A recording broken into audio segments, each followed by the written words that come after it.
Hi, it's Trisha here again. So for the past hour, I've been using my pendulum and a chart, 0 to 100, percentage chart. And the question I ended up asking, the photos that you guys posted, was to what extent is this animal adversely affected by and your name? And the percentages were anything from, I think the lowest percentage I had was 10%, and the highest was about, I think about 75, maybe there was an 80. And so there's a few things that I noticed so far. One is cats were pretty low. Cats tended to only be 10 to 15% adversely affected by their owners. There was one cat that was higher. I don't know the story behind that cat. And if you think about it, I'm not sure how many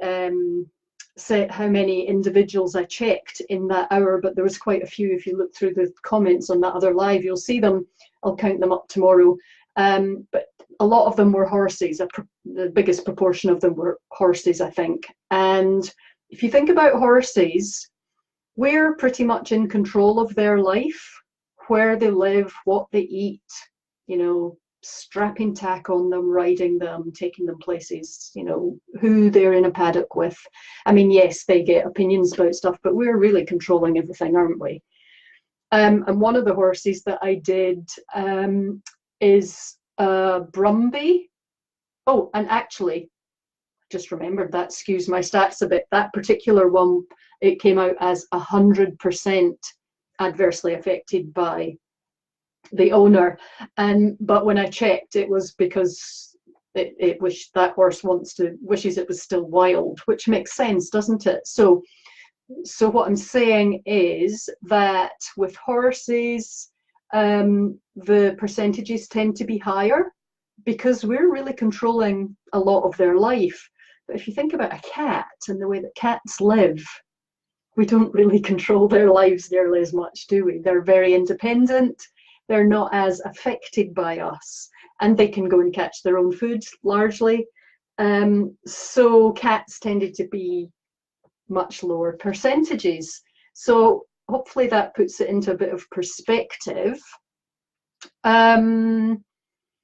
So partly species specific. Cats fairly low, horses higher, dogs somewhere in the middle-ish. Partly age. There was a few I did where the people actually said what age the horse was, or animal, and I noticed that when they're younger, they don't tend to be as adversely affected. You know, maybe we haven't screwed them up as much when they're younger, or whatever. They haven't had as many bad experiences. And I want you all not to overreact by this little experiment. If you got quite a high percentage, don't worry too much. It could be for many reasons. It could be because of things that happened before you even had them. It could be age related. It could be, you know, there are a lot of factors. It could be things that are easily fixable, and it could be things that aren't. We're not going to know without doing an actual full session and asking all of those questions. So this little experiment is very quick and dirty, if you like. It's just asking the overview. Overall, how much is this animal adversely affected by its owner? If you want to know why, we need to ask a whole lot more questions. Lucy said Willow, her dog, was 85%. Could that be why she was so protective of me? It could be, Lucy. Yes, it could well be. again, we need to ask those questions to be more specific. And I can't go into that level of detail when I'm doing this many. But I think it's quite interesting to get the overview and to see what the range is, what the average is, if you like, and particularly when it's related to species, related to age. And if any of you, if the percentage, if the number that I gave you makes sense to you, you know, one or two of you wrote comments on saying, oh, well, yeah, that's what I expected, or that'll be because of such and such.